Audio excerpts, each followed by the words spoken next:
I know that your team sucks and mine is great. It's time for AFFL hate. Gonna make them pits, gonna make them mad. I'm gonna do them dirty.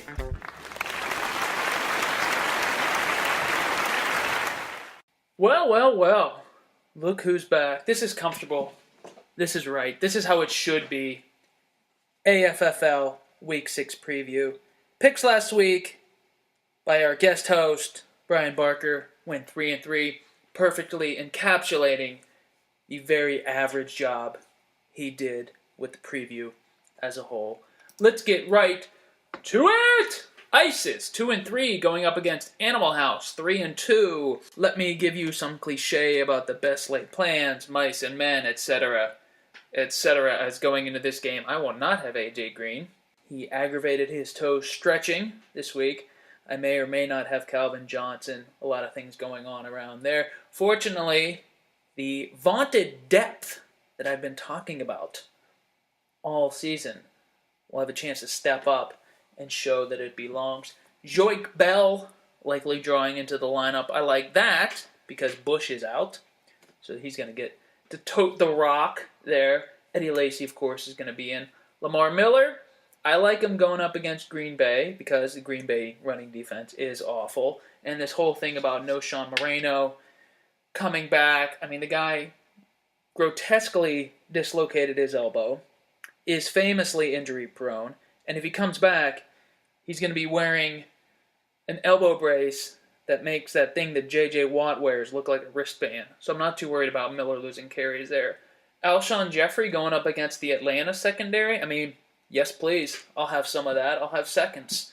And Randall Cobb, he's getting in the end zone every week, leads the league in receiving touchdowns right now. I do believe.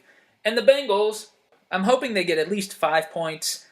So for the 2 weeks that I've had them, they can have a total of 0 points. Now, I am tempted to put Justin Hunter in the lineup. He had one good game so far this year. And really, that one good game was predicated entirely on a 75-yard touchdown reception. But he's playing Jacksonville. And you know I can't resist those lottery tickets. If I put in Hunter, it might be for Bell, might be for Miller. But the problem is, Hunter's only going to score 3 or 23. Whereas Bell, hey, he could score 8, he could score 12. You know, do I go for the consistency or do I go for the home run ball? On the other side, for Animal House, I actually was hoping they would play Andre Johnson this week because he was playing on Thursday, and that's usually been hot dog shit of a game. But Andre Johnson, 99 yards and a touchdown last night for 14.9 points. Thing is, those points were on the Animal House bench. So I didn't get what I wanted there, and thank goodness I didn't. Vinatieri got the scoring started for Animal House last night with 9 points. Nothing that the great Cody Parkey can overcome. Tom Brady, he finally got back in the groove last week, but now he's going up against a pretty good Buffalo defense in Buffalo. I don't expect him to do a whole heck of a lot there. Le'Veon Bell should have a nice game against Cleveland. Ben Tate should have a nice game against Pittsburgh, so there's going to be some points there. Jerick McKinnon will definitely not have a nice game against Detroit. If he has 5 points, you can consider that a victory. Roddy White, once again, Atlanta on the road, outdoors.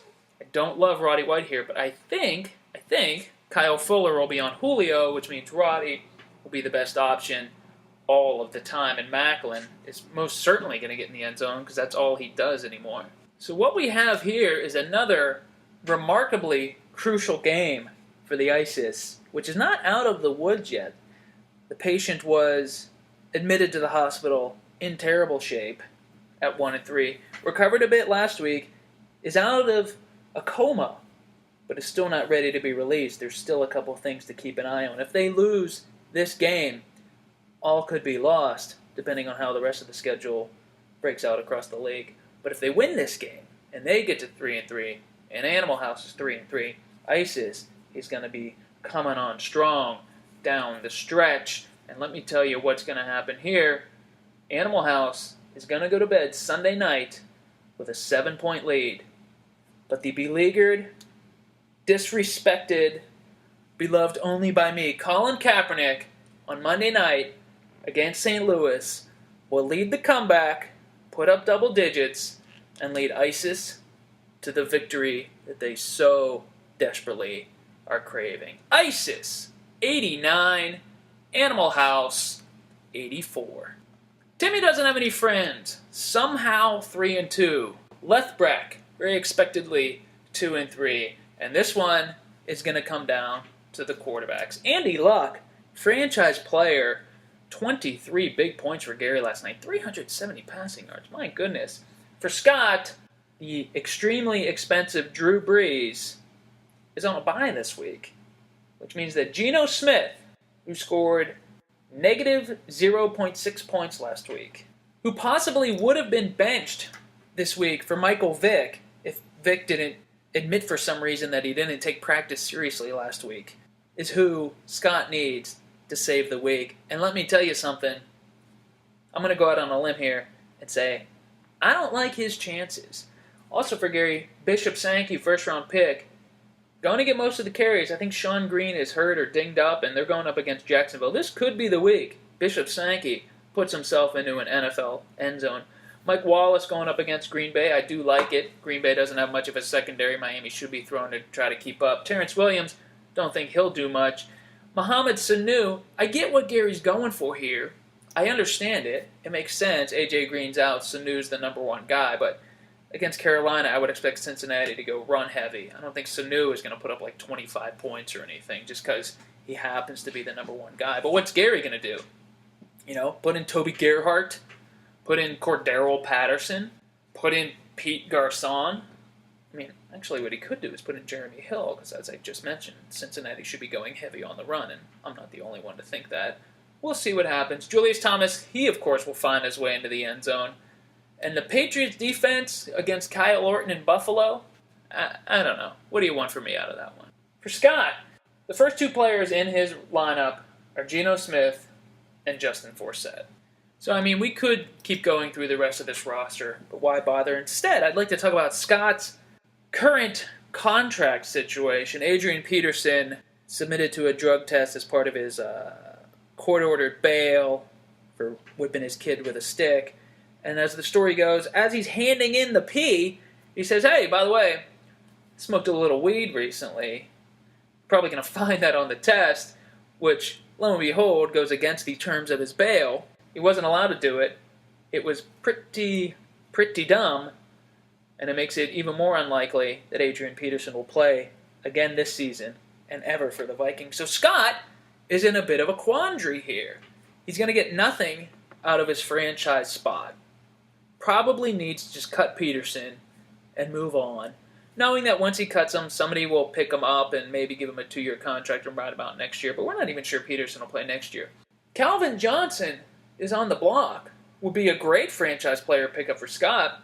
Problem is, Scott has no assets to trade because he gave away everything he had in 2015 for Drew Brees, who is so expensive at like $3.46 that he can't be franchised because I think even if Scott franchised him right this very second, Brees' contract would be something like $4.35 next year, which is a little cost prohibitive. So you know what's going to happen here. I mean, we can all see this coming, right? It's so obvious. It's right in front of our face. With the news breaking yesterday about Todd Gurley being suspended from the Georgia Bulldogs football program, which is, by the way, an amazing story about this. He got busted for signing autographs and some guy paying him for them. But then SB Nation wrote yesterday that the guy that ratted out Gurley was actually trying to get him in trouble for weeks. And the dude wrote an email to SB Nation and was like, hey, Todd Gurley signed a helmet for me in my car, and then I sold it on my eBay site and I made money off it. And I took a photo of him signing it. What kind of asshole who is this person? And then he asked to remain anonymous so that Georgia fans don't tar and feather him, which is still legal in the South, I think. I mean, maybe he's like a Florida fan or an Alabama fan. That's the only thing I can think of. And that actually makes perfect sense down there since everybody's crazy that a rival fan would set up Todd Gurley and try to ruin his college career. And, only as others have pointed out, only the NCAA and the University of Georgia are allowed to profit off of Todd Gurley's image and likeness. By the way, the Todd Gurley jersey is number 3. No name on the back, of course, still for sale in the NCAA shop. Anyways, the point is, we can all see this coming. Scott, loving to pick up the college players, is going to dump Peterson and franchise Todd Gurley. I mean, it's going to happen, right? I'll tell you what else is going to happen. Scott's going to get his ass kicked this week. Left-break, 87. Timmy doesn't have any friends, 67. The Whitechapel Rippers, 3-2. That Kangaroos stole my ball, 2-3. Two teams that were looking good before the ball was kicked into the air in week 1. Now both desperately needing this win. Whitechapel wasting no time getting new player Ben Roethlisberger into the lineup. Stafford relegated to the bench. Just not getting the job done lately. And I do like Ben going up against a not-so-great Cleveland defense. Expect a shootout there because what are the Steelers going to do to stop the great Brian Hoyer? Brandon Oliver, the hot pickup this week, goes into the lineup for Whitechapel against Oakland. That's looking pretty nice, too. Gio going up against Carolina, and he should be getting the ball a ton with AJ out. That's looking good. Julio, all right, we talked about this, might be Kyle Fuller. Plus, it's Atlanta, outdoors on the road. Chances of rain and wind in Chicago. Julio's going to have to catch one long one. He's not going to do it on volume. Sanders going up against the Jets. Should be nice. Larry Donnell, I don't like it. Everybody's going to overrate Larry Donnell for about 2 months because he scored 3 touchdowns in prime time. We're all riding that a little bit too hard. But the other options for Whitechapel, not so great. Maybe try the youngster Odell Beckham against a terrible Eagles defense. Every time another team plays the Eagles, their offensive stars look great, and Beckham did get in the lineup and the end zone last week. Dolphins defense going up against Green Bay. I do not love that for Whitechapel. They're going to be hoping just to break even right there, maybe 1 or 2 points. As for Bry, things are just suddenly spiraling out of control. As I predicted last week, Cam does draw back into the starting lineup this week. Although that Cincinnati defense weren't able to tell during New England's all-in game last week. But they're actually pretty good. I'm not sure Cam's going to do a ton against them on the road. Al Morris going up against that ferocious Cardinals defense. Don't love that there. Zach Stacy going up against that Niners defense, which is good against the run. And Stacy is banged up. Michael Crabtree has done nothing this year. Brandon Marshall, still kind of dinged up. He really can't get open. If he doesn't do something against this Atlanta secondary, it's a real indication that he's pretty banged up. Antonio Brown, of course, will go off against the Browns because the Steelers are apparently very concerned about keeping his 5 catches for 50 yards or whatever streak alive. And here's the problem for Bry, though. This is not the ideal lineup, but D'Angelo Williams on his bench is hurt. Rashad Jennings on his bench is hurt. Kerry Robinson is on a bye. Hakeem Nicks played last night and only had 1.8 points, so no big deal there. If it looks like Stacy's not going to go, he plays Monday night. Bry's only other option is to try Freddie Jackson in the Sunday afternoon game. So basically, come Sunday afternoon, Bry's going to decide either I'm putting Jackson in for the safe bet, or I'm going to try to ride or die with Stacy, potentially get a 0 out of that one. I don't love that. That's not going to feel real good. What is going to feel real good is Whitechapel getting back in the winner's circle after 2 down weeks. I say Whitechapel, 102. That Kangaroo stole my ball. 75. Oh, end of an era time. The suddenly unstoppable Hagak, 3-2 against Little Baby Jesus, also 3-2. Arian Foster, 26.1 points last night. Big game for Arian. Going to make it even harder for McCamey to drop him to try to franchise Demarius. Or I guess that means that Demarius is going into the draft pool next year. Won't that be fun for everyone? Little Baby Jesus last night had a player involved, Trent Richardson. They smartly sat him down. He did score 10 points. He had a cheap rushing touchdown. He had 41 yards on 17 carries. He is so bad. It is almost literally, but not quite, still kind of figuratively, unbelievable. Also unbelievable, Hagak is not done because they have Phillip Rivers going up against Oakland. Golden Tate going up against the Vikings, it may be the only receiving option for the Lions. And Demaryius Thomas going up against that bad Jets secondary. I mean, those are such juicy, chewy, fudgy matchups that you can not even worry about DeMarco Murray probably struggling against Seattle in Seattle. Or Chris Ivory not really getting the ball too much against Denver because the Jets are going to be down 31-0 at halftime. I mean, it is all just turning up Hagak. For little baby Jesus, Rodgers against Miami should be good. Ellington against Washington, he might be able to get loose for one. Wes Welker draws into the lineup. There's a new face that we haven't seen in a while. Reggie Bush hurt. Sammy Watkins probably going to be shadowed by Revis, according to Sammy Watkins himself. Travis Kelce on a bye, so what other option is there really but to put Welker in? Can't wait for him to get hit and miss the rest of the game. Deshaun Jackson, the newest Jesus acolyte, going up against Arizona. He got loose against Seattle. Don't see why he can't get loose against Patrick Peterson. Just a matter of Kirk Cousins heaving the ball up and getting it to him. Keenan Allen looking for that breakout game against Oakland. Hasn't happened yet. And Gronk looking a little better. So, pleasant surprise for little baby Jesus to be 3-2 to this point. But, you'd much rather be facing Scott with Geno Smith playing quarterback than Hagak with Phillip Rivers playing quarterback. It's not going to end well for little baby Jesus. You thought the Romans treated him poorly. Wait till you see what Hagak does to him. Hagak, 110. Little baby Jesus, 74. It's always running in Philadelphia, 4-1. Ask Tanner, 2-3.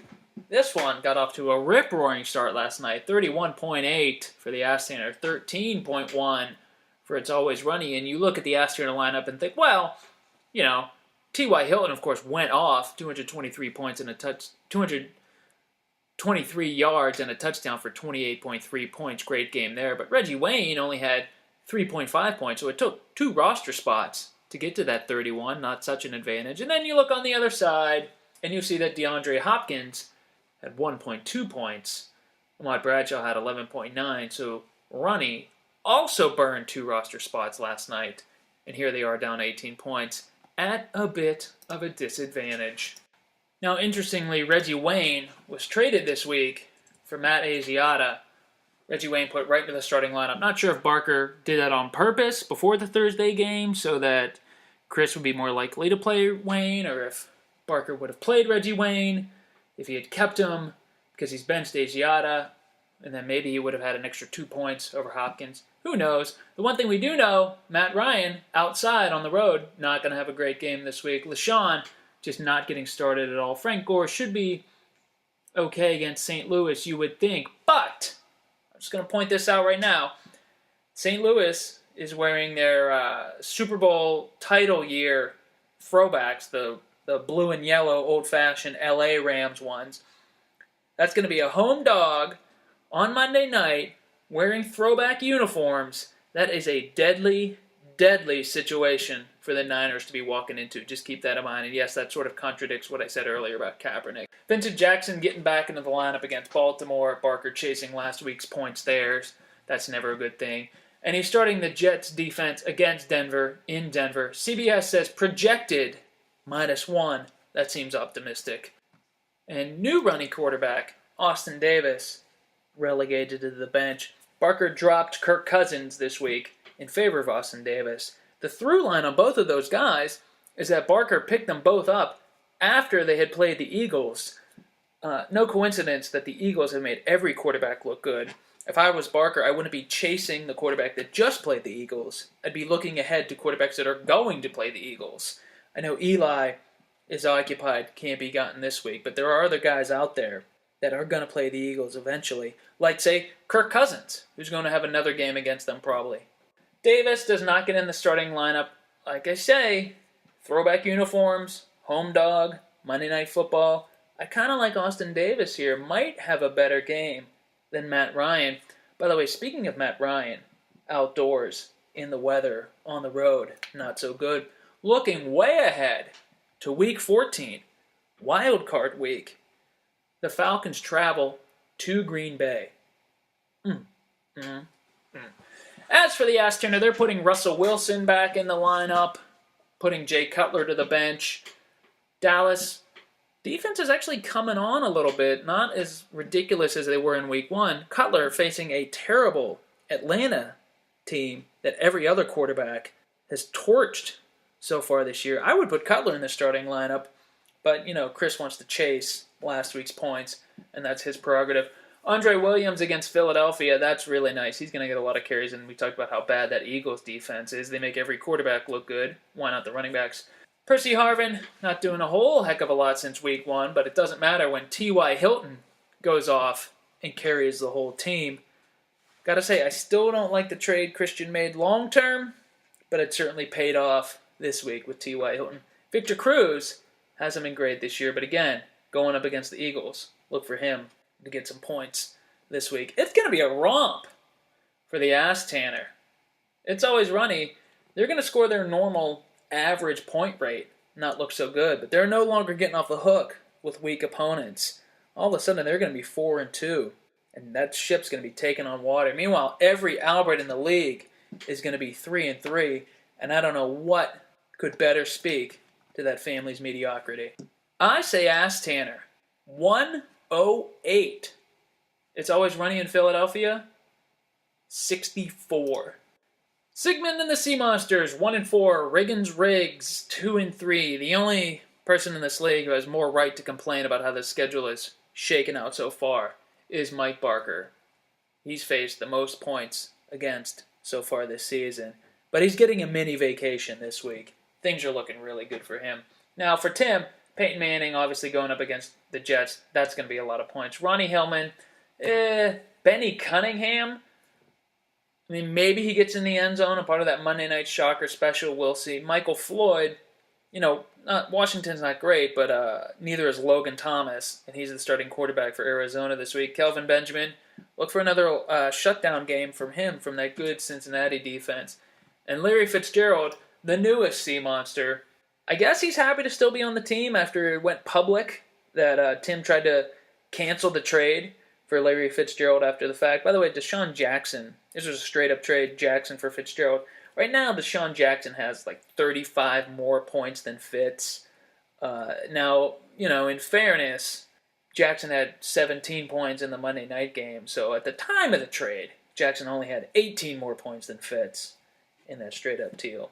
But there you go. Ruben Randall being put on the bench for Tim. Although he is playing that Eagles defense, I think you need to start everybody when they're facing the Eagles. But what do I know? Franchise player Jordan Cameron relegated to the bench. I might put him in. Let's see what this little red cross next to him says. Probable ankle, shoulder, full practice, probable for week 6 versus Pittsburgh. You may have noticed over the last 1, 2, 3 years, the Steelers have had a lot of trouble covering athletic tight ends, unathletic tight ends, wide receivers. I might put Cameron in this lineup over Floyd or Cunningham, but that's just me. I'm just a guy that knows things. As for the Riggins Riggs, everything is A-plus matchup here. Manning against Philly, I've talked about that 10 times by now. Forte against Atlanta, that's a great one. Jordy, he's going to do well against Miami. Steve Smith, a little up and down, but he always has gone off on the Bucs historically, and he's returning to face them this week. Dez against Seattle, Dez is unstoppable. Seattle defense is very good. We'll see what happens there. But Gates against Oakland, he has destroyed Oakland in his career. And the Titans defense going up against Jacksonville, Riggins Riggs is not even going to need Dez to do anything. Won't even bother them that the Texans defense had a defensive touchdown last night. J.J. Watt again, of course. Who else? 9 points left on the bench. Why the Riggins Riggs have 2 defenses right now, and both of them are in the AFC South, are beyond me, unless he's trying to get 4 matchups against the Jags, and if that's the case, I gotta say, not such bad thinking there. Anyways, why waste any more time on this game? It's going to be over by about 1:30 on Sunday afternoon. Riggins Riggs, 102.